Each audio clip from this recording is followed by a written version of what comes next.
Hoy tenemos una charla acerca de la virginidad, así que mucha atención, amigos. Para muchas culturas primitivas, la virginidad no tenía la importancia que adquirió más tarde en algunos foros. La mujer que no tenía marido era considerada virgen, lo cual no significaba que no tuviera relaciones sexuales ocasionales. La idea de mujer virgen era más bien la de una mujer que no tenía dueño, fuera por voluntad propia o por no haber conseguido esposo. Durante mucho tiempo la virginidad no fue una exigencia social para una boda honorable. En Babilonia, en Egipto y en muchas regiones del Medio Oriente, la ceremonia de la desfloración estaba separada de la relación sexual y se producía antes de los casorios, naturalmente. En muchas ocasiones se encargaba esa tarea a otra persona que nada tenía que ver con el marido, y así el ritual lo iniciaban comadronas, sacerdotes y muchas veces el propio padre de la novia. Esa situación no manchaba el futuro de los novios en ningún aspecto.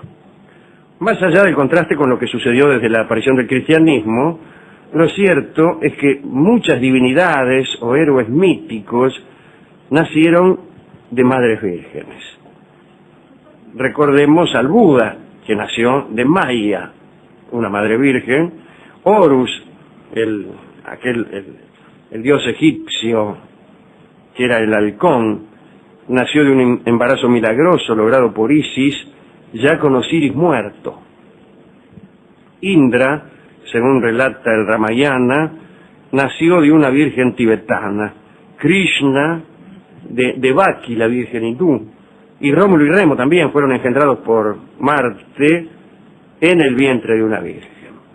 Sigmund Freud, en Tabú de la virginidad, escrito en 1917, decía que la estima por la virginidad era una condición impuesta para asegurar al hombre que la mujer no llevaba un recuerdo del comercio sexual con otro hombre. Era así exclusivamente una aplicación del derecho de propiedad.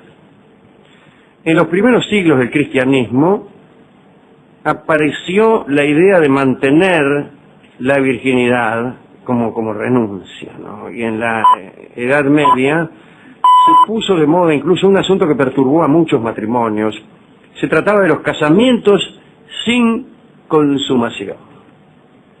El teólogo Pedro Lombardo censó y elogió todos los casos de esposas perfectas, así le decía él, aquellas que habían resuelto casarse, pero no consumar.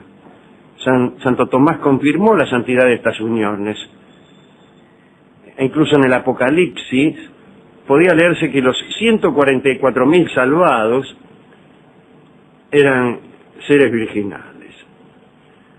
Se utilizaba como referencia, en el caso de estas esposas perfectas, a las uniones castas. Por ejemplo, la historia legendaria de Cecilia y Valentín, que jamás se habían unido carnalmente y que además habían sido martirizados por los romanos. Se hallaron grandes méritos en Melania, quien allá por el año 400 se negó a darse a su marido Pinio y murió en el 410 en Jerusalén después de fundar un monasterio con la virginidad intacta. Ella, no el monasterio. Se elogiaba también a Alexis, un patricio romano, casado por voluntad de su propia familia, que abandonó el domicilio conyugal al galope sin tocar a su esposa, que después se hizo mendigo. Ahora bien, vino a suceder que por vindicación de las bondades de la virginidad, o por miedo, muchas doncellas quisieron ser parte de esos matrimonios no consumados, y lo que es peor, sin advertírselo al marido antes de casarse. Algunos ejemplos. Cristina de Marquigate era una noble inglesa que fue casada a la fuerza en el año 1110. Es muy gracioso que alguien lo casen a la fuerza, ¿no? Cristina se negó a los deseos de su marido explicándole la hermosa unión entre Cecilia y Valentín. Pero parece que el esposo no quedó muy convencido con el relato, ni muy tentado por una proposición de castidad en pareja. Entonces una noche, Cristina fue embriagada por los parientes del marido, y cuando el marido consideró que ya estaba suficientemente borracha, empezó a perseguirla. En realidad se le tiró encima, pero ella salió corriendo. Entonces el marido la persiguió de habitación en habitación. Cristina pudo al fin escapar del deseo marital para siempre. Parece que sostuvo su virginidad en un convento, que es lo que tendría que haber hecho antes, en vez de casarse, dijo el marido. Bueno, pero la casaron de prepo también, así que... A quien se le propuso esa idea del matrimonio no consumado fue nada menos que Enrique VIII, también llamado Charlottón, ¿no? Lo hizo su primera esposa, la primera de las 6, la piadosa Catalina de Aragón, hija nada menos que de Fernando Isabel. Y parece que la tipa tenía pensado proponerle a Enrique VIII, que era una bestia. Y tan luego, ¿no? Claro. Esta forma de matrimonio sin consumación. Pero en la corte del rey Enrique había ceremonial para todo, incluso para eso, ¿no? Entonces, cuando fue a encontrarse por primera vez con Catalina, Enrique estaba acompañado por una especie de ejército que lo escoltaba desde su habitación hasta la de su esposa, ¿no? Pajes con antorchas, gente que llevaba mudas de camisones, si las mudas hablaran, otros llevaban velas, licores, recipientes para la enjuagada posterior, armas me imagino, qué sé yo, porque si entraba alguno. Catalina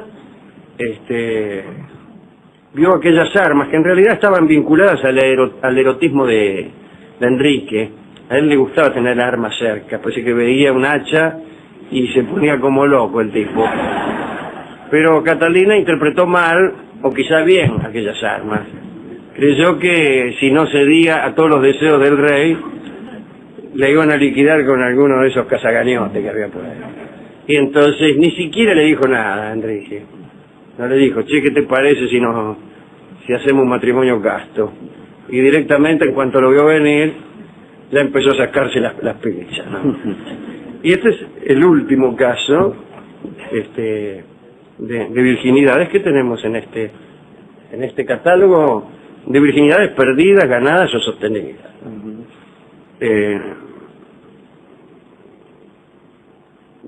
Yo creo que la única opinión sensata en el transcurso de este informe es la de su amigo Pancho Sierra, Sigmund Freud, sí. que efectivamente vinculó este prurito de la virginidad con la idea del derecho de propiedad, que es una de las ideas más canallescas que Occidente ha prohijado respecto de la relación entre hombre y mujer, y que todavía sigue teniendo un efecto, no tan directo, no tan evidente, pero existente.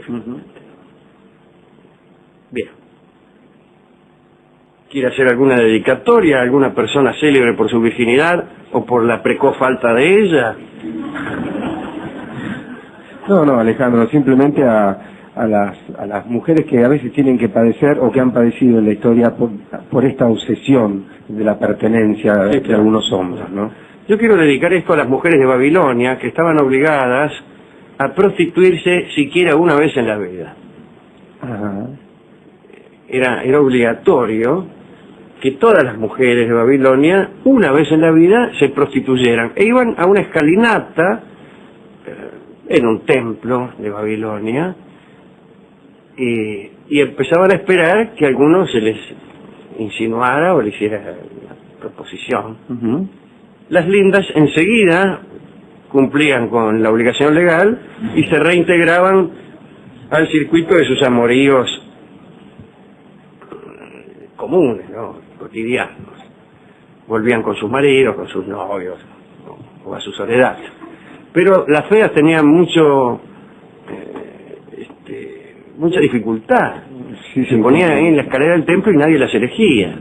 Y como era obligación que se prostituyeran, hasta que no apareciera un cliente, no se consideraba como cumplido el requisito, y muchas de ellas estaban incluso hasta un año yendo todas las noches a la escalera. No ligaban nada. Pero a mí me parece que debía haber corruptela, ya me imagino. Sí, ¿Por sí. qué, Alejandro? Nunca falta. Dice, andá, prostituímela a la Ashtarte, que está ahí hace como 6 meses y no se le acerca a ninguno. Va a ser el que no la conoce, no, dice que vaya otro. No la toco ni con un palo. Sí, No. Bueno, así que especialmente a las feas va mi dedicatoria, a las mujeres de Babilonia feas que estaban ahí soportando cierzos y selliscas sin que nadie se les acercara. Claro. Hemos ido a la discoteca a conseguir un disco y hemos conseguido el disco que se rompió el otro día. Lo arreglaron. Que no nos servía, no me acuerdo para qué charla, pero para esta sí, que es La Virgen del Perdón, un lindo vals que va a cantar don Ignacio Corsini, dedicado a todas estas mujeres, sea que hayan conservado su virginidad, sea que la hayan perdido. Adelante, don Ignacio.